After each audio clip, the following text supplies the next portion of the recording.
ইন্না লিল্লাহি ওয়া ইন্না ইলাইহি রাজিউন।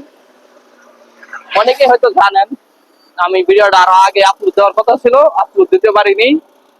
আমাদের মাঝে সাইদ ভাই নাই, সে ক্যান্সারে আক্রান্ত ছিল, এটা অনেকেই জানেন।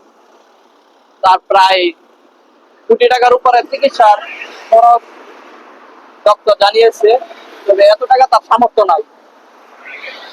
পুরো দেশবাসী মিলে, প্রবাসী ভাইরা মিলে তাকে 35 লাখ টাকা প্লাস দিয়েছিল। সেই টাকা দিয়ে চিকিৎসা তার হয় নাই। তবে মূল কথা হচ্ছে আল্লাহ তাকে পছন্দ করছে, আল্লাহ তাকে সে সাড়া দিয়েছে। আল্লাহ যেন তাকে জান্নাতে উচ্চ মাকাম দান করে। কথা হচ্ছে তাকে নিয়ে যারা ভিউ ব্যবসা করছে তারা কই এখন? সর্বপ্রথম হইলো বিল্লাল এই সবচেয়ে বেশি প্যাচ লাগাইছে সাইদার এই টাকা তোলা নিয়ে। এখন তার ফ্যামিলি পাশে যায় দাঁড়াক, তার ফেস দেখায় মানুষ লাখ লাখ টাকা কামাইছে, তার এনে কয় টাকা গেছে?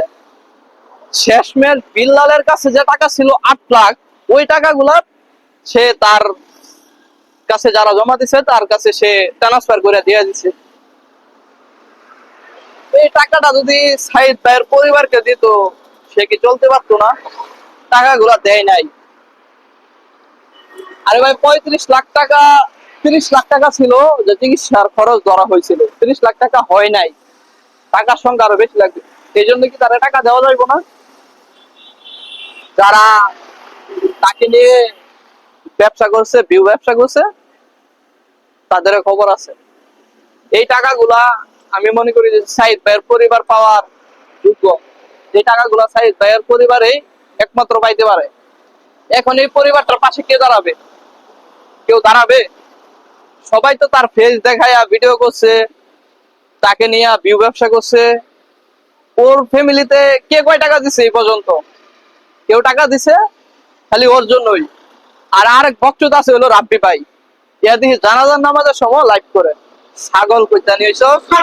আরে বেটা তুই তো পুরো একটা ছাগল, তোর কারণে বিল্লাল এই সব ঘটনা করছে। এক হাতে তো আর তালি বাজে না, তোরও তো কিছু দোষ আছে বড় ভাই। তারপরে তুই তুঙ্গার হইয়া কইলাম, মনে কিছু নিয়েন না, বুঝছেন কি হয়েছি? এটা মনের খুব থেকে বললাম। আপনি যা করছেন তা ইতিহাস সাক্ষী, বুঝছেন? মানে সবাই চাইছে নিজের ক্ষমতা পাওয়ার দেখাইতে। আপনি তাদেরকে কিছু বলেন নাই? অবশ্যই বলছেন, না বললে তো তারা এরকম একটা দুর্ঘটনা ঘটাইতে পারতো না, বিল্লাল ভাইরা।